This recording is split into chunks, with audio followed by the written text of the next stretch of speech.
Sir, நல்ல ஒரு தலைப்பு. வாழ்க்கை சுமையா சுகமா? நாங்கள் சுமைன்னு பேசுறது ப்ராக்டிக்கல். அது சும்மா ஒன்று தெரியுது. நம்ம பர்வீன் பேசின பிறகு ஒரே ஒரு விஷயம், நம்பி கூட போக முடியாது. கப்பல்லேருந்து கவுத்தா மாதிரி நம்மளை கவுக்கும் எப்போனாலும். இதுதான் சுமை, இதுதான் சுகம்னு விலாவரியாக சொல்கிறதுக்கு. சார், உண்மையிலேயே ப்ராக்டிக்கலாக சொல்லுங்கள். கடந்த ஒரு 20 வருஷமாக முன்னை விட எல்லா கோயில்லையும் கூட்டம் அதிகம் பார்த்துருக்கீங்களா? எந்த கோயில்லையும் கூட்டம் அதிகமாக வருது. அது சின்ன கோயில், பெரிய கோயில், பரிகார ஸ்தலம், எதுவாக இருந்தாலும் சரி. இந்த 20 ஆண்டுகள் கூட்டம் அதிகமாக வருது. அதுக்கு காரணம் என்ன? எல்லாருக்கும் பக்தியாக ஜாஸ்தியாச்சு, பிரச்சனை ஜாஸ்தி ஆயிடுச்சு, எல்லாம் ஓடுறான். சில பேர் 6 மாதத்துக்கு ஒரு சாமி மாத்துறான் சார். என் ஃப்ரெண்டு ஒருத்தன் தான். கொஞ்ச நாள் ராகவேந்திரான்னா, அப்புறம் கொஞ்ச நாள் திருப்பதிக்கு போயிருந்தான், கொஞ்ச நாள் ஒவ்வொரு சாமி. அதாவது கேட்டதும் கொடுப்பவனே கிருஷ்ணா கிருஷ்ணான்றான். 6 மாதம் ஆவலை, வேலை ஆவலை, நான் கிருஷ்ணனை மாற்றிடுறான். இப்போ கடைசியாக ஒருத்தன் திருவண்ணாமலையில் போய் செட்டில் ஆனான். எல்லாம் முடிஞ்சு போச்சு. அதாவது அப்படி தான் இருக்குது சார். கூட்டம் இல்லாத நாளில் நான் டெய்லி கோயிலுக்கு போவேன் சார். என் ஃப்ரெண்டு என்னை பார்த்துட்டு கோயிலில் கேட்குறான், என்னடா ஏதாவது பிரச்சனையாண்ணா? ஏன்னா பின்னா டெய்லி கோயிலுக்கு வரேன்னா, அப்போ பிரச்சனைக்கு தான் கோயிலுக்கு போகிறோன்னு அர்த்தம். எல்லாம் தெளிவாக இருக்கும். அதுக்கடுத்து ஒன்று சொன்னான், டே ஃப்ரீயாக இருந்தால் கூட வீட்டில் இரு, டெய்லி கோயிலுக்கு வராதேண்ணா. ஏன்டா இப்படி பேசுகிறேன்னா? அப்படி இல்லை, இப்போல்லாம் கோயிலில் சிசிடிவி வச்சுட்டானுங்க. கோயிலில் ஏதாவது காணாது போச்சுன்னா என்கொயரியில் அந்த சிசிடிவியில் நீ டெய்லி வர்றது தெரிஞ்சதுன்னா கூப்பிட்டு இன்வெஸ்டிகேஷனுக்கு உள்ளே கூப்பிடுவானுங்க, விசாரணை பண்ணுவானுங்கன்னா. இப்போ அங்கேயும் அதையும் கற்று விட்டானுங்க சார். கோயிலுக்கு போகிற பழக்கத்துக்கு கற்று விட்டான். இப்போ ராஜகோபுரத்துக்கு அப்புறம் கால் வைக்கிறதுக்கு பயமாக இருக்குது. திருட்டு மொழி முடிச்சுன்னு போகிறேன், சிசிடிவியில் நம்மளை பார்க்குறாங்களான்னு. இவங்க பூசலாரை பற்றி சொல்கிறாங்க. நான் சொல்லாததா? நான் ஒரு கோயிலில் பேசுகிறேன் சார், பக்தியாக இயற்பகை நாயனாரை பற்றி. இயற்பகை நாயனாரை பற்றி பேசினேன். உண்மையிலேயே இயற்பகை நாயனார் என்ன, அவருடைய தவம் என்ன தெரியுமா? சிவனடியார் யார் எது கேட்டாலும் கொடுத்துருவார், அதான் அவருடைய தவம். சிவன் இவரை சோதிக்க என்ன பண்ணார், ஒரு அடியவராக உருமாறி இவர்கிட்ட, எனக்கு உங்ககிட்ட இருக்கிற பொருள் ஒன்று வேணும்னாரு. இவர் கேளுங்க சாமின்னாரு. உன் மனைவி வேணும்னாரு. ஒரு ஆண் கொடுக்க முடியாதது. ஆனால் இவர் சிவபக்தியில் மனைவியும் கொடுத்துட்டார். அதனால தான் இயற்கைக்கு புறம்பாக செய்ததனால் இயற்பகை நாயனார் உருக்கமாக 1/2 hour பேசினான் சார். இறங்குற படிக்கட்டிலே ஒருத்தன் நிற்கிறான். என்னப்பா என்ன இப்போ வருவாரான்னு யாருன்னு. சிவன் தான். என்னை கேட்க சொல்லு சார், மாமியாரோட சேர்த்து அனுப்புகிறேன். இதையா நீ உயிரை விட்டு 1/2 hour பேசினுக்கிறேன்னா? நீ பூசலாக இருக்காத சொல்லின்னு இருக்க. மக்கள் நம்ம அவன் பிரச்சனையில் இருக்கா சார். பிரச்சனை எப்போ தீரும்னு இருக்கான். ஒரு குரு சொல்லியிருக்கார் சார் சிஷ்யங்கிட்ட, நீ ஏன்டா உன் ஒய்ஃபை கொன்னுன்னு. அதுக்கு அவன் சொல்கிறான், நீங்கள் தானே சொன்னீங்க அப்படின்னா. நான் என்னடா சொன்னேன்னா, அவன் பிரச்சனையை அவன் தான் தீர்க்கணும்னு சொன்னீங்கல்ல, அதான் சார். அவ்வளோ பிரச்சனைங்க வாழ்க்கையில், நமக்கு தெரியல. ஒரு ஹஸ்பண்ட் அண்ட் ஒய்ஃபு ஒரு கோயிலில் ஒரு குருஜி வந்திருந்தாருன்னு போய் பார்த்தாங்க. பார்க்கும்போது அந்த குருஜி சொல்லியிருக்காரு, ஒரு இடம் சொல்லி அந்த கோயிலுக்கு போங்க, அந்த கோயிலில் குளத்து படிக்கட்டில் நின்று நீங்கள் என்ன வேண்டிக்கின்னு ஒரு ரூபா காயினா அந்த குளத்தில் போடணும். 6 மாதத்தில் நீங்கள் என்ன நினச்சிங்களோ அது நடந்துடும். குரு சொல்லி அனுப்பிச்சிட்டாரு. இவங்க ஹஸ்பண்ட் அண்ட் ஒய்ஃபு அதே கோயிலுக்கு போகிறாங்க. கோயிலில் சாமி சுற்றிட்டு கோயில் குளத்துக்கு இந்த ஆள் என்ன பண்ணார், வேண்டின்னு ஒரு ரூபா காயின் போட்டார். அந்த அம்மா வேண்டின்னு 1 ரூபா காயின் போட்டது பாசியில் வழுக்கி அந்த அம்மா கோயில் குளத்தில் குச்சிச்சு, செத்து போயிடுச்சு. என்ன சொல்கிறாங்க, குருஜி 6 மாதத்துக்குள்ளே முடியும்னாரு, இன்றைக்கே முடிஞ்சிடுச்சேன்னா. சார், அவன் என்ன வேண்டின்னு இருக்கான் பாருங்க. வேண்டதில்லை, என்ன பிரச்சனை? நீங்கள் வழக்கு மன்றம் பாருங்கள் சார். திருமணம் புரிந்து கொள்ளுங்கள், அண்ணா அற்புதமாக சொல்லுவார். வள்ளுவரும் வாசிகையும் போல் ஒருவரை ஒருவர் புரிந்து கொண்டு. யார் பார்த்ததுங்க? வள்ளுவனை யாராவது பார்த்துருக்கோமா? இல்லை. கவர்மெண்ட் வரைஞ்ச படம் அது.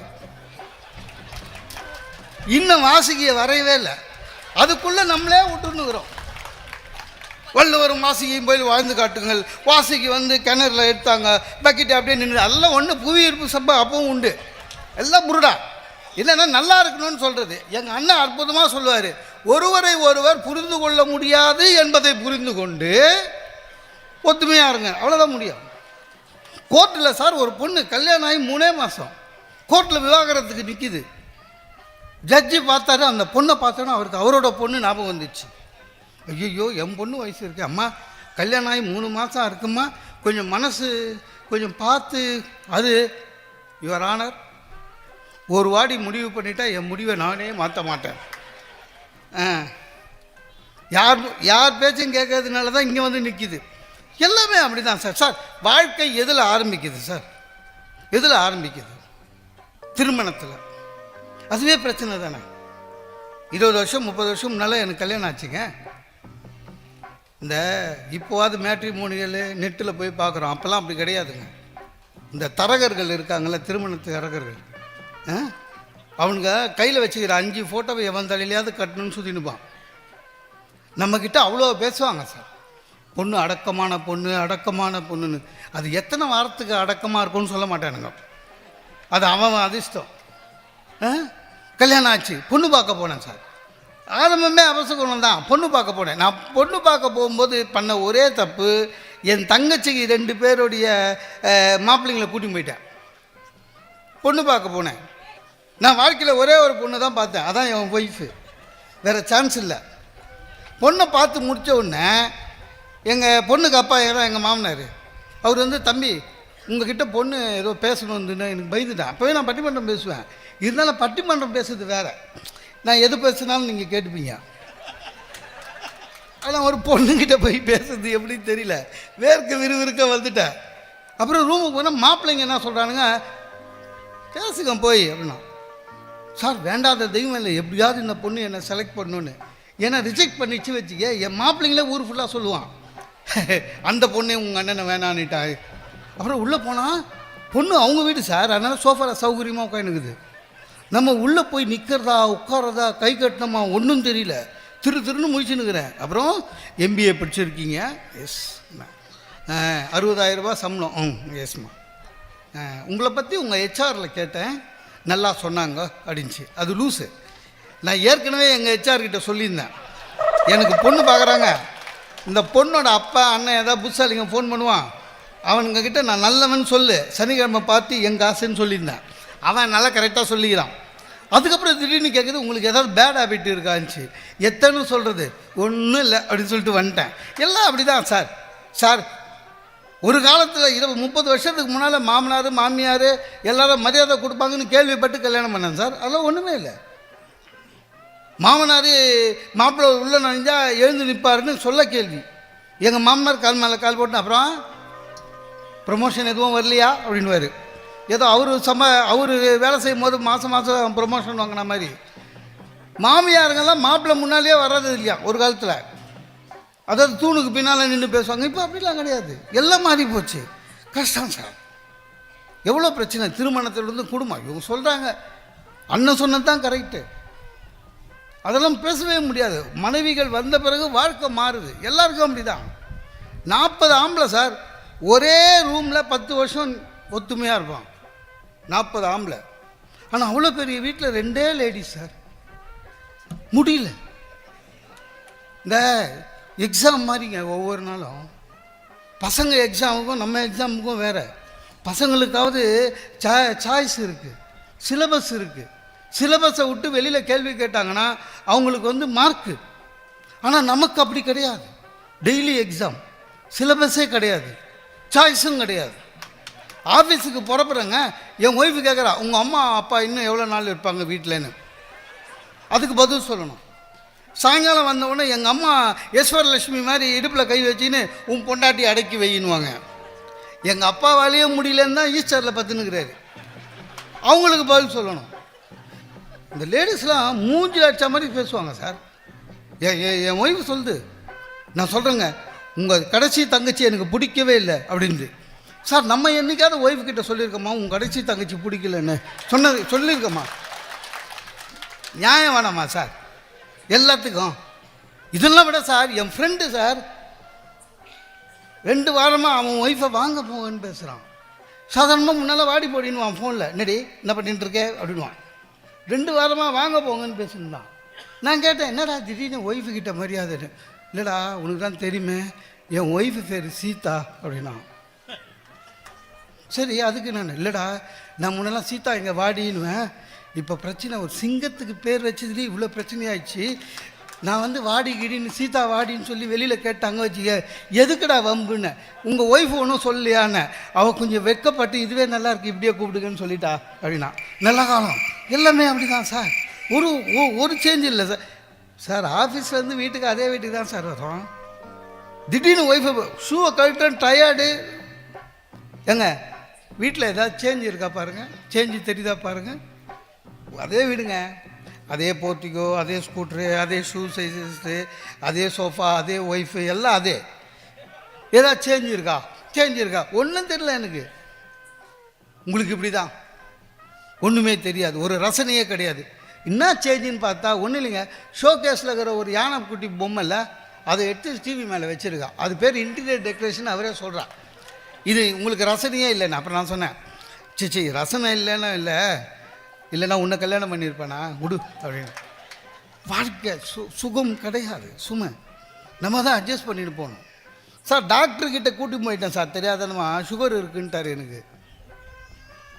என் ஒய்ஃப் டாக்டர்கிட்ட கேட்குறா, சுகர் இருக்குது சரிங்க, ஏன் சுகர் வருது இவருக்கு அப்படின்னு கேட்டான். நான் கூட பரவாயில்ல கேள்வி கேட்குறான்னு நினச்சேன். டாக்டர் சொன்னார், இல்லைங்க ஜீன்ஸ் மரபு வழியாக வரும், அப்பா தாத்தா இருந்தால் சுகர் வரும்னு. இங்கே டாக்டர்கிட்ட கேட்குறா, சார் அப்படின்னா இவங்க அக்காவுக்கு ஏன் இன்னும் வரல அப்படின்னு. சார் எனக்கு சுகர் வந்தது கவலை இல்லை சார், எங்கள் அக்காவுக்கு ஏன் வரலன்றது அவளுக்கு பிரச்சனை. அதுக்கு என்ன சார் பதில் சொல்கிறது? டாக்டர் திருத்துன்னு முழிக்கிறாரு. இது தவிர டாக்டர்கிட்ட என்ன சார் சொல்லுவாங்க, சார் டாக்டர் இவர் வந்து அதிகமாக ஸ்வீட் சாப்பிட்றாரு அது மாதிரி எதாவது சொல்லணும். அதை விட்டுட்டு டாக்டர்கிட்ட, டாக்டர் இவர் நான் என்ன சொன்னாலும் கேட்க மாட்டுறாரு இப்படியா கம்ப்ளைண்ட் பண்ணுவாங்க. டாக்டர் உடனே அவர் எஸ்வி ரங்கராவ் டைப்பில், என்ன மிஸ்டர் மோகன் சுந்தரம் ஒய்ஃப் சொல்கிறது கேட்கலையா அப்படின்னாரு. அவர் நம்ம கேட்குற மாதிரி எவன் கேட்டிருக்கோம். அதனால தான் இந்த அளவாவது நல்லாயிருக்கும் இல்லை சார். அட்மிஷன் போடவானாரு, வேணான்னியாச்சு. வாக்கிங் போனார், பரவாயில்லன்னு நினச்சேன். 40 வயசுக்கு மேலே ஆனால் வாக்கிங் போகணும். இந்த அண்ணன் சொன்னார் பீச் ரோட்டில் போகிறாங்க, அது மாதிரி போகணும். என் ஒய்ஃபை கூப்பிட்டேன், உனக்கு 40 வயசு ஆயிடுச்சு வாக்கிங் வானேன். என் நல்ல மனசுக்கெல்லாம் ஒன்றும் வராது நீங்கள் போங்கன்ட்டான். அப்படின்னா வாக்கிங் போகிறவனுக்கெல்லாம் கெட்ட மனசா சார்? உண்மையிலேங்க வாக்கிங் பீச்சில் மெரினா பீச்சில் போனேன் சார். பீச்சில் போனால் நம்ம மாட்டிங்க நிறைய பேர் நாயை கூட்டின்னு வரான் வாக்கிங்க்கு. நான் கேட்டேன், என்ன சார்ண்ணே? இது ரொம்ப சௌகரியம் சார், தொணன்னு பேசாது. நம்ம ஏதாவது பேசினா எதிர்த்து பேசாது. திடீர்னு நம்மளுக்கே மூச்சு வாங்குச்சுன்னா கூட உங்களுக்கு நீங்கள் சிகரெட் பிடிக்கிறீங்க அதனால தான், அதெல்லாம் ஒன்றும் கம்ப்ளைண்ட்டாக பண்ணாது சார் அப்படின்னா. ரொம்ப நல்லதாச்சுன்னு வந்தேன். வீட்டுக்கு வரேன் சார், என் ஒய்ஃபை பார்க்குறேன் சோஃபாவில் கால் மேலே கால் போட்டுன்னு கண்ணை மூடின்னு உட்காந்துக்கிறா. இன்னும் சோஃபாவில் தூங்குறியான்னு. தியானம் பண்ணுறேன்னா. உண்மையிலேயே அப்போ தான் பயந்தேன். ஏன்னா தமிழ்நாட்டில் தியானம் பண்ணால் தான் பிரச்சனையே ஆரம்பிக்கும். இவ வந்து உண்மையிலேயே தியானம் பண்ணுறாளா இல்லை எனக்கு சாயங்காலம் போட வேண்டிய சண்டைக்கு ரெடி பண்ணுறாளா ஒன்றும் புரியல. ரொம்ப கஷ்டம் எல்லாமே சார். வெளியில் போகிறதுல எவ்வளோ சிக்கல் இருக்குங்க. என்கிட்ட கார் கிடையாது சார், ஸ்கூட்ரு வச்சுருக்கேன். இந்த ஸ்கூட்ரு ஆக்டிவா, இந்த ஸ்கூட்ருக்காரங்க என்ன பண்ணுவானுங்க தெரியுமா, அது மோட்டர் பைக் மாதிரி கிடையாது. இன்ஜினை பின்னால் வச்சுருவான். 35 கிலோ இன்ஜின் பின்னால் இருக்குது, முன்னால் வெறும் தகுடு தான். நம்மளே ஜாக்கிரதையாக தான் ஓட்டி போகணும். இதில் ஒய்ஃபு பின்னால் 35 கிலோ என்ஜினு, இது அரிசி மூட்டை மாதிரி ஒரு 75 கிலோ. நாட்டிக்கு போகணும் கஷ்டம், ஜாக்கிரதையாக ஓட்டணும். நம்மளும் மனுஷன் தானே சார், ஓட்டிக்கிட்டே போகிறேன். எதிர் சைடில் ஒரு 40 வயசில் அழகாக ஒரு பொண்ணு, அம்மா மகாலட்சுமி மாதிரி அழகாக போகுது. டக்குன்னு நினச்சேன், எனக்கு பொண்ணு தேடும் போதெல்லாம் எங்கம்மா போயிருந்தீங்கன்னு. இவங்க பின்னால் ஸ்கூட்டரில் உட்கார்ற மாதிரி இல்லை சார், ஏதோ சோஃபாவில் உட்கார்ற மாதிரி சம்மணம் போட்டு எப்போ வாரி விடுமோன்னு பயந்து ஓட்டணும். ரொம்ப கஷ்டம். இது நடுவில் இவ சைடெல்லாம் போர்டு பார்த்து, என்னங்க இந்த துணி கடை பாருங்க, ஒன்று எடுத்தால் ஒன்று ஃப்ரீயா அப்படின்னு இதெல்லாம் கேள்வி வரும். நான் சொன்னேன், அதை உங்கள் அப்பா சொல்லியிருந்தா பரவாயில்ல, துணி கடைக்காரன் சொல்லி எனக்கு தான் செலவு சார். இல்லை வாழ்க்கையில் அண்ணன் வந்து நீங்கள் சாப்பிடும்போது உண்மையிலேயே சார் சாதாரணமாகவே பார்க்காதீங்க, அது வெறும் ஃபோனுக்காக யூஸ் பண்ணுங்களேன், வாழ்க்கை உண்மையிலேயே சுகமாகும். ஆனால் பண்ண முடியல. நான் ஒருத்தவங்க எழுதிதான் சார், படித்தவொன்னே பயந்துட்டேன். 60 வயசு ஆகிறவங்களுக்கு ஏன் ஏர்லி மார்னிங் ஹார்ட் அட்டாக் வருதுன்னு. எனக்கு 60 ஏர்லி மார்னிங் ஏன் ஹார்ட் அட்டாக் வருது, எது படிச்சு வைப்பேன் படித்தேன். அவன் எழுதியிருக்கான், இந்த 5-5:30 மணிக்கு பாத்ரூம் வரும்ல நமக்கு, அப்போ டக்குன்னு எழுந்துக்கிறோம்ல, அப்போ ஹார்ட் அட்டாக் வருமா. ஏன்னா நீங்கள் தூங்கினே இருந்து டக்குன்னு எழுந்தீங்கன்னா உங்கள் மூளை திடீர்னு விழிச்சிக்கிட்டு ரொம்ப ஃபாஸ்ட்டாக ரத்தத்தை ஹார்ட்டுக்கு அனுப்பி அந்த கொலாப்ஸ் ஆகி அதில் ஹார்ட் அட்டாக் வரும். அதுக்கு அவன் கீழே வைத்திருக்கான், என்ன பண்ணணும்னு. அதையும் படித்து பார்த்தேன், ஏன்னா நம்மளுக்கும் 60 படித்து பார்த்தால சொல்கிறான், நீங்கள் உங்களுக்கு பாத்ரூம் போனோன்னா டக்குன்னு எழுந்துக்கக்கூடாது, கண்ணை திறந்து உத்திரத்தை 5 நிமிடங்கள் உற்று நோக்குங்கள். எது பாத்ரூம் போகிறதுக்கு. அதுக்கப்புறம் உடனே எழுந்திருக்காதீர்கள், வலது பக்கம் கொஞ்சம் திரும்புங்கள், இடது பக்கம் திரும்புங்கள், வலது பக்கம் திரும்பி எழுந்து கொள்ளுங்கள், தரையிலே படுத்து இருப்பவர்கள் எதையாவது ஊன்றிக்கொண்டு எழுந்திருங்கள். எதுக்கு? இதெல்லாம் பாத்ரூம் போகிறதுக்கு. தரையில் எதையாவது ஊன்றிக்கொண்டு எழுந்துங்கள். கட்டிலில் படுத்து இருப்பவர்கள் கட்டில் முனைக்கு வந்து காலை தொங்க விட்டு ஒரு 2 நிமிடம் காலை ஆட்டுங்கள், ரத்தம் பரவும், அது பிறகு பாத்ரூம் போகுதுன்னு. அது சாதாரணமாக நம்ம இப்போ நான் சொல்லிட்டேன், நாளை காலையில் உங்களுக்கு அந்த மாதிரி வந்தால் கூட ஞாபகம் இருக்காது. ஏன்னா படித்தா மறந்துட்டேன், திடீர்னு ஞாபகம் வந்துடுச்சு, என்னது இது, சரி பண்ணி பார்க்கலாமேன்னு உத்தரத்தை அப்படியே பார்த்தேன். அப்புறம் யோசித்தேன், இவ்வளோ டென்ஷன் எதுக்கு, பேசாமல் தூங்கிட்டு காலையிலே போய்க்கலாமான்னு. சரி வந்துட்டு போயிடலாம் அப்படின்ட்டு உத்தரத்தை ஒரு 5 நிமிஷம் பார்த்தேன் சார். பார்த்தா அவசரமாக வருது, ஏன்னா முடிச்சுக்கணும், இப்படி திரும்புகிறேன். அப்புறம் மெதுவாக அவன் சொன்ன மாதிரி எழுந்தேன், ரொம்ப அவசரமாக வந்தது. அப்புறம் கட்டில் முனைக்கு போய் காலை ஆட்டினேன், கொஞ்சம் வேகமாக ஆட்டிட்டேன் போல. இது என் ஒய்ஃபு கண்டுபிடிச்சி கேட்குறா, நைட்டில் என்ன சர்க்கஸ் பண்ணிட்டுக்கிறேன்னு. விட்டுட்டேன். உண்மைங்க இல்லை, எதுவாக சார் அனாவசியமாக போய் சொல்கிறானுங்க சார். யூடியூப்பில் நிறைய பேர் நம்புகிறோம். நான் பட்டிமன்றம் பேசுகிற நடுவர் ஒருத்தருங்க உடம்பு சரியில்லாமல் வந்தார், செத்துட்டாருன்னு போட்டான். நல்ல மனுஷன் இருந்தாலும் டக்குன்னு எனக்கு சரி இறந்துட்டாருன்னு வந்துக்குது, எதுக்கும் செக் பண்ணிக்கலான்னு சொல்லிவிட்டு செல்ஃபோனில் கூப்பிடல, அவர் தான் இறந்துருந்தா எப்படி செல்ஃபோன் எடுப்பார், அதனால் லேண்ட்லைனில் கூப்பிட்டேன். அவரே எடுத்தார். என்ன அப்படின்னாரு, ஐயா மோனசம் தெரியும் சொல்லு. ஐயா இல்லை தகவல் பார்த்தேன், இல்லை சாவலை, அப்புறம் அப்படின்னாரு. அவர் பாவம் நிறைய கால் வருது போல இது. அப்புறம் அப்படின்னாரு. நான் ஒருத்தன் சார், நான் பேச்சாளரா, அவர் பேச்சாளர்ன்றதை வந்துட்டேன் சார். சார் நீ இது வந்து இந்த மாதிரி வந்ததுன்னா அது வந்து அதிர்ஷ்டம் சார், ஏன்னா 100 வயசு இருப்பீங்க சார், இது திருஷ்டி கழிஞ்சிது சார், எல்லாம் சொன்னேன். அதுக்கு இதெல்லாம் வேணாம் நிறுத்து, உண்மையிலே ஆயிருந்தால் கூட நீ ஃபோன் மட்டும் தான் பண்ணுவியா, நேரில் வந்து பார்க்க மாட்டியா அப்படின்னாரு.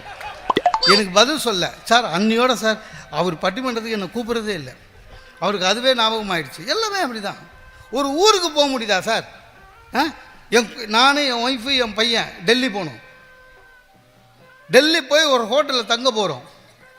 நமக்கு நம்ம மூளை இருக்குல்ல சார், நிறைய விஷயம் படிக்கும், ஆனால் நினைப்பு இல்லை, எப்போ நினைக்கணுமோ அப்போ நினைப்பு கரெக்டாக வரும். நான் டெல்லி போனேன் சார். டெல்லியில் போயிட்டு ஒரு ஹோட்டலில் ரூம் எடுக்கும்போது நான் எப்போ படித்தது ஞாபகம் வந்துச்சு. என்னென்ன வெளியூரில் போய் ஹோட்டலில் தங்குறவங்களுக்கு ஒரு அட்வைஸு என்ன, ஜாக்கிரதையாக இருங்க, ஏன்னா ஹோட்டலில் முன்ன மாதிரி இல்லை. பெட்ரூமில் ஹோட்டல் ரூமில் நீங்கள் பெட்ரூமை பார்த்தீங்கன்னா அந்த பெட்ரூமில் கட்டிலுக்கு மேலே செவுத்தில் ஒரு 3 அடிக்கு கண்ணாடி வச்சுருந்தா ஜாக்கிரதை, முகம் பார்க்குற கண்ணாடி மாதிரி டிசைன் பண்ணியிருந்தானா. ஏன்னா சில ஹோட்டல் அந்த மாதிரி வச்சு கண்ணாடிக்கு பின்னால் கேமரா வச்சுருக்கான். அதனால் நீங்கள் தங்குனீங்கன்னா 1 நாளோ 2 நாளோ தங்குனீங்கன்னா நீங்கள் தங்குறது ஃபுல்லாக கேமராவில் வச்சு நெட்டில் போட்டுருவான், அதனால் கேர்ஃபுல் அப்படின்னு போட்டுருந்தான். நமக்கு அந்த நேரத்தில் தான் ஞாபகம் வந்தது, இது நான் போன இடம் டெல்லி வேறு. ஏதாவது பிரச்சனை ஆகிட போகுதுன்னு ஒய்ஃபை என்ன பண்ண, நீ என்ன பண்ணுற, தம்பியை கூட்டின்னு லிஃப்ட்டில் வா, நான் முதலியே போகிறேன்ட்டு கிடுகிடுன்னு போனேன். அதில் இன்னொன்று பார்த்துருந்தான் என்னென்ன, ஆனால் உள்ளே கண்ணாடி இருக்குல்ல, உள்ளே வந்து கேமரா இருக்கா இல்லையான்னு செக் பண்ணுறதுக்கு ஒரு ஐடியா இருக்குன்னு, அதுவும் எனக்கு ஞாபகம் வந்துச்சு. என்னது, நீ ரூமில் லைட் ஆஃப் பண்ணிவிட்டு அந்த கண்ணாடியில் டார்ச் அடிச்சு பாருங்க, அந்த லைட்டு வந்து உள்ளே ஊடுருவிச்சு வச்சிங்களேன், கேமரா இருக்குதுன்னு அர்த்தம். ஊடுருவில் லைட்டு ஃப்ளாஷ் அடிச்சதுன்னா இல்லைன்னு அர்த்தம். புரிஞ்சுது. சரி, ஒய்ஃப் வரத்துக்குள்ளே ஏதாவது பண்ணலான்னு போயிட்டான். மேலே போனால் கரெக்டாக சொல்லி வச்ச மாதிரி அந்த ரூமில் சார் ஒரு அடிக்கு அப்படியே கண்ணாடி. அடடா, கரெக்டு, படித்தது கரெக்டாக வருதுன்ட்டு அவன் சொன்ன அட்வைஸ் படியே என்ன பண்ணேன், லைட்டெல்லாம் ஆஃப் பண்ணிட்டேன். லைட்டெல்லாம் ஆஃப் பண்ணிவிட்டு டார்ச் அடித்து பார்த்தேன். என்ன ஆயிடுச்சு, திடீர்னு மறந்துட்டேன். என்னென்னு, ஊடுருவிச்சுனா இருக்குதுன்னு அர்த்தமா, ஊடுருவலைனா இல்லைன்னு அர்த்தமானு டென்ஷன் ஆயிடுச்சு. அப்படியே திருன்னு முழிச்சுன்னுக்கிறேன். என் ஒய்ஃபு மூச்சு வாங்கினு, ஒரு கையில் பையன், ஒரு கையில் பெரிய சூட் கேஸு. நான் வந்து உள்ளே டார்ச் அடிச்சுருக்கிறல்ல, பார்த்த உள்ள டென்ஷன் ஆகிட்டான். எங்களை அங்கே தனியாக விட்டு நீங்கள் என்னங்க பண்ணுறீங்க எங்கன்னா, சொல்ல முடியாது சார் உள்ளே கேமரா இருக்குமான்னு. ஏன்னா மட்டமான ஹோட்டல்கிட்டன்னு வந்து நான் அதோட முடிஞ்சுது வாழ்க்கை. அவகிட்ட என்ன சொல்கிறது. சரி, டார்ச் அடிக்கிறேன், ஊடுருவதா பாருன்னா சொல்ல முடியாது. ஊடுருவதுன்னாக்கா அவளுக்கு புரியாது, ஏன்னா அவள் இங்கிலீஷ் மீடியத்தில் படித்தவன். ஊடுருவத்துக்கு இங்கிலீஷில் என்னான்னு எனக்கு தெரியாது, ஏன்னா நான் தமிழ் மீடியம் வச்சுவேன். பார்த்தேன், எதுக்கு பிரச்சனை வா அப்படின்னு வந்துட்டேன். நம்ப மாட்டீங்க சார், 3 நாள் வள்ளலார் மாதிரியே வேஷியை போத்திக்கிட்டே உட்காந்துருந்தேன். எவனே மூஞ்சை கண்டுபிடிச்சிருக்க முடியாது. வாழ்க்கை சுகம்னு யார் சார் சொன்னது? உண்மையிலே கஷ்டம் சார், ரொம்ப கஷ்டம் வாழ்க்கை. ஆக வாழ்க்கை கஷ்டம். நாங்கள் வாழ்க்கை கஷ்டம்னு சொல்கிறது வெறும் கஷ்டம் மட்டும் இல்லை, ஆனால் வாழ்க்கை இன்பம் இல்லை, கஷ்டம்தான். ஆனால் அந்த கஷ்டத்தை போக்குறதுக்கு முயற்சி செய்வது தான் மனிதனுடைய திறமை. ஆக வாழ்க்கை என்பது இன்பம் இல்லை, வாழ்க்கை என்பது சுமைதான். வாய்ப்புக்கு நன்றி, வணக்கம். அரசு பள்ளி ஆசிரியர்கள் இங்கே இருக்கீங்களா யாராவது? அரசு பள்ளிக்கூடத்தில் படுற ஒரு கஷ்டம் உலகத்திலே இருக்காது சார். எவ்வளோ பட்டிருப்பேன். நான் ஒன்று சொன்னால் அவன் ஒரு அர்த்தம் இருப்பான் சார். 4/8/72 ஜாயின் பண்ணிவிட்டு சாயந்தரம் 4:30 மணிக்கு பஸ்ஸு வருது சார். இந்த முத நாள் வரைக்கும் நான் ஓடி போய் ஏறலாம். பசங்க ஓடும்போது நானும் ஓடலாமா? நம்மளை ஒரு மாதிரி கேவலமாக பார்ப்பான். அதனால் இவன்லாம் போன பிறகு நான் கடைசியில் பஸ்ஸில் ஏறுறேன். எல்லாம் எங்கள் கிளாஸில் படிச்சது பூரா உக்காந்துங்குது. என்னை பார்த்துட்டு அவன் நிமிந்து பார்த்துட்டு உக்காந்துங்கிறான் சார். அவன் எழுந்திரிப்பான்னு நான் நினைக்கிறேன், அவன் எழுந்திரிக்கல சார். ஆனால் அவன் பக்கத்தில் இருந்த பக்கத்து ஸ்கூல், வேறு ஸ்கூல் பையன், அவன் ஃப்ரெண்டு போலக்கு தான் உட்காந்துன்னு, யாரா அவர் உன்னையே பார்க்குறாரு, அவர் தான்டா எனக்கு புதுசாக வந்துக்கிற தமிழ்வாதியாருன்னு. அவரை உட்கார வச்சுட்டு நீ நிற்கணும் இல்லையான்னு. அப்படிலாம் செய்ய மாட்டேனா நான். காலையில் தாண்டா அவர் கிளாஸில் சொன்னார், அவன் சொந்த காலில் நிற்கணும்னு சொன்னார். நாம் தொந்தரவு பண்ணக்கூடாது. அவருடைய குறிக்கோளுக்கு இடையூறாக நாம் இருக்கக்கூடாதுரா. அவர் லட்சியம்டா அதுன்னா. அப்போ தான் நான் நினச்சிக்கினேன், அடாடா நாம் ஒன்று சொன்னால் இவன் ஒன்று நினைப்பான் போல இருக்கு. ரொம்ப பயங்கரம் சார் உலகம். அதனால தான் நான் சொல்கிறது, குற்றம் பார்க்கின் சுற்றம் இல்லைன்னா. யார் எங்கேருந்து எதை பேசினாலும் சந்தோஷமாக அது வரவேற்குங்களேன். நம்ம மனசு மன அழுத்தத்துக்கு போகவே போகாது.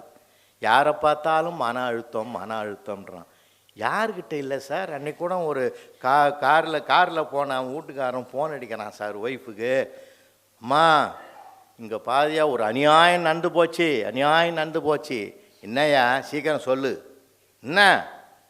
ஐயோ, கிளச்சை காணோம், பிரேக்கை காணோம், ஸ்டேரிங்கை காணோம். என்ன பண்ணுறேன்? எவனோ தூக்கி மூட்டான். தண்ணி போட்டுக்கிறியா? லேசாக தான் போட்டேன். பின் சீட்டில் உக்காந்துன்னு தேடினா எதியாக இருக்காங்க. இவன் பேக் சைடில் உட்காந்துன்னு ஸ்டேரிங் எல்லாம் தேடுறான். இன்றைக்கி இருக்கிற அக்கிரமங்கள் நிறையா இருக்குது சார். அதை கூட நம்ம ரசிக்க வேண்டியதாக இருக்குது.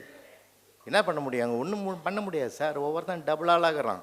யாருக்கிட்டையும் பேசாமல் உலகத்திலே தலை சிறந்த ஆயுதம் எது தெரியுமா? பிரச்சனை வராமல் இருக்கிறதுக்கு சிரிச்சிட்டே போயிட்டே இருந்ததுன்னா பிரச்சனை வரவே வராது. அதுவும் செய்ய முடியலையா, மௌனமாக இருந்துருங்க. மௌனம் ஒரு மிகப்பெரிய ஆயுதம். உண்மைங்க. நீங்கள் அதை அனுபவிச்சு பாருங்கள். மௌனத்தையும் கையில் எடுங்க. அதனால தான் அன்றைக்கி ஒன்று அம்மா சொல்லுது, ஏங்க நான் வந்து வரலட்சுமி விரதம் இருக்குவா, வெள்ளிக்கிழமை விரதம், நீ எந்த விரதம், மௌன விரதம் இரு, பிரச்சனையே வராதுன்னா. ஏன்னா மௌன விரதம் என்பது அந்த மௌனம் தான் மனிதனுக்கு மிகப்பெரியது. அதனால தான் ஒரு குருக்கிட்ட போய் ஒரு சீடன் கேட்குறான், குருவே இந்த ஞானம் வந்ததுக்கு என்ன காரணம்னா, அதெல்லாம் ஒன்றும் இல்லைடா. தம்பி சொன்னார் பற்றி அவர் கடையை பற்றி. அவர் சொன்னார், இதெல்லாம் ஒன்றும் இல்லைடா, 25 ஆண்டு காலத்தினுடைய தவப்பயன். சுவாமி இமயமலையில் தவம் பண்ணிங்களா, பொதிகை மலையில் தவம் பண்ணிங்களா? எங்கேயும் இல்லைடா. ஒரு பெரிய ஜவுளி கடையில் லேடிஸ் செக்ஷனில், அதுவும் வந்து புடவை செக்ஷனில் 25 வருஷமாக சேல்ஸ்மேனாக இருந்தடா. அதனுடைய அனுபவம் தான் இந்த பொறுமையும் நிதானமும் சகிப்புத்தன்மையும். வாழ்க்கையில் நமக்கு பொறுமை, நிதானம், சகிப்புத்தன்மை இருந்தால் ஜெயிச்சுக்கிட்டே இருக்கலாம் சார், சந்தோஷமாக இருக்கலாம். அதனால் பிள்ளைகளுக்கு இன்றைக்கெலாம் ஆசிரியர்களை சொன்னதுனால சொல்கிறேன், அவங்க வகுப்பில் படுற பாடு கொஞ்சம் நெஞ்சம் இல்லை சார். நான்லாம் எவ்வளோ பேப்பர் வீட்டில் வச்சுக்கிறேன். ஒரு வேளை நீங்கள் எப்போயாவது அடுத்த தடவை ஜனபால் கூட்டாருனா கூட அந்த பேப்பர்லாம் கூட உங்கள் பார்வைக்கு வைக்கிறேன். அவன் அருமையாக எழுதுவான் சார். எங்களுக்கெல்லாம் தோணாத சிந்தனையெல்லாம் அவனுக்கு வரும். நான் டெக்ஸ்ட் புக்கு ஆத்தராக கூட இருந்திருக்கிறேன். எனக்கு கூட அவ்வளோ ஞானம் வரல. காந்தி ஜெயந்தி குறிப்பு வரைக்கும்னா 4 வரி காந்தியை பற்றி எழுதிட்டு 5வது வரி எழுதிக்கிறான். ஜெயந்தியை பற்றி எனக்கு எதுவும் தெரியாது.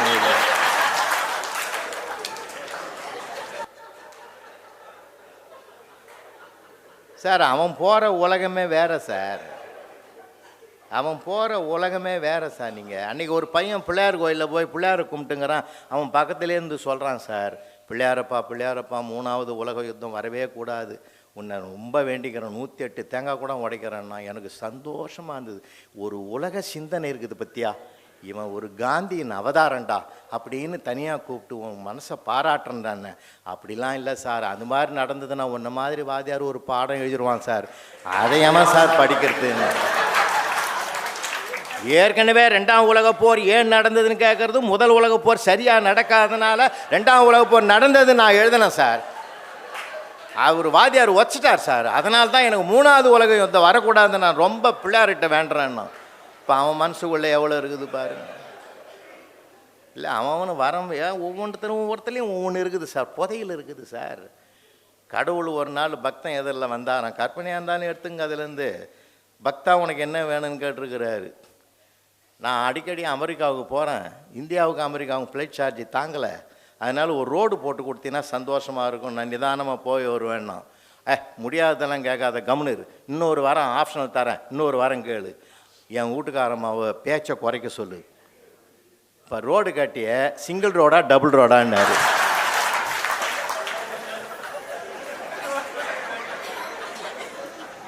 மனைவி அமைவது இறைவன் தந்த வரும், அவள் மௌனமாக இருப்பது இறைவனுக்கே கிடைக்காத வரம்னா ஒருத்தன் கவிஞன். தாய்மார்கள் கோச்சிக்காதீங்க, நம்ம வீட்டில் ஒவ்வொருத்தரும் அங்கங்கே நகைச்சுவை பிறக்கிற இடமே அதுதானே இல்லை. சந்தோஷமாக இருங்க ஐயா. வீடு என்பதே கலகலப்பாக இருக்கணும் சார். சில பேர் பார்த்துங்க கோயிலுக்கெல்லாம் போய் வருவான் தெரியுமா உங்களுக்கு, எல்லா கோயிலுக்கும் போவான். போய் வீட்டில் வந்து பார்த்திங்கன்னா எல்லாம் ஒன்றா கூடம்னு அதுக்கு பேர், கூடி இருந்து பேசுவதனால் கூடம்னு பேர். அங்கே போய் பார்த்தீங்கன்னா நவகிரகம் மாதிரி இருக்கும் எல்லாம். நவகிரகம் ஒன்று பார்க்கவே பார்க்காது, அது பக்கம் பேசும். இப்போ செல்ஃபோன் வந்ததுனால அதாவது ஒரு செல்ஃபோனை வச்சுக்கிட்டு என்னமோ அவங்களும் பிரதமர்கிட்ட பேசுகிற மாதிரியும் சிஎம்கிட்ட பேசுகிற மாதிரி பேசிங்கிறான். உடைய வருத்தமாக இருக்குது. அதுவும் சீரியல்ன்றது பெரிய சிக்கலாக இருக்குது சார். எங்கள் வீட்டில் நான் அனுபவிச்சதை சொல்கிறேன். ஒரு 1.5 வருஷம் இருக்குன்னு நினைக்கிறேன்.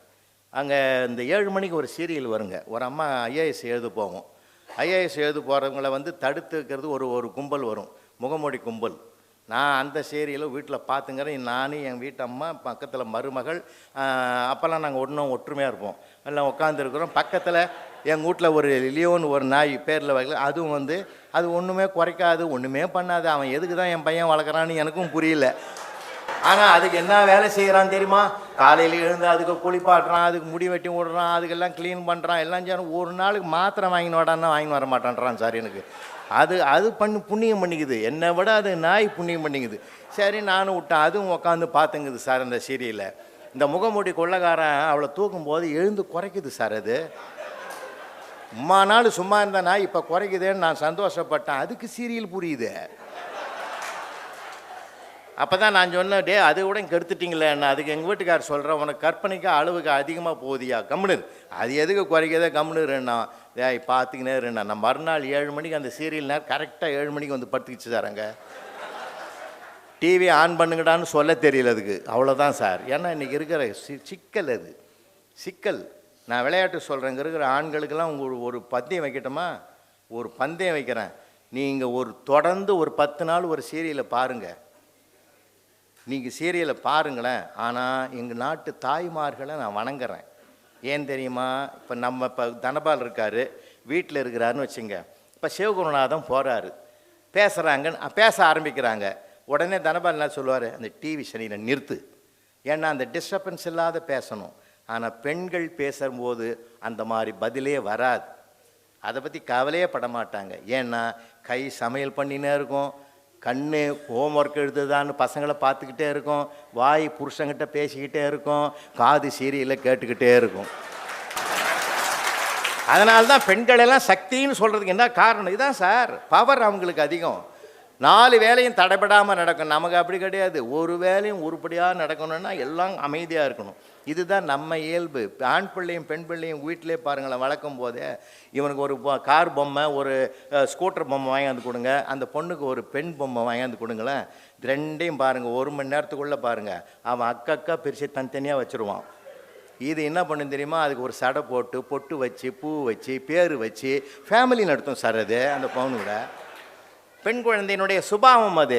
ஆனால் நம்மளால போய் திக்கி பாருங்கள், ஏன்டா பொம்மையை பிரிச்சுட்டேன்னா அடுத்த 10 நிமிஷத்தில் செட் பண்ணிடுவான் சார். அந்த திறமையும் அவனுக்கு இருக்கிறது. அதனால தான் சொல்கிறேன், ரசிங்கன்றேன். எத்தனை கோடி இன்பம் வைத்தா எங்கள் இறைவான் மகாகவி பாரதி. அடிவயிறு பட்டினி சார், அவன் ஆனந்தத்துக்கு பட்டினியே கிடையாது.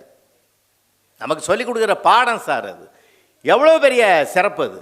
அதனால தான் பார்க்கறதெல்லாம் மகிழ்ச்சி அடைங்க. அது அந்த வரத்தை நீங்கள் நிறைய பேர் வேணாக்கிறான் சார். எங்கே இல்லை அந்த சிரிப்பும் மகிழ்ச்சியும்? எல்லா இடத்துலையும் கொட்டி கிடக்குது சார்.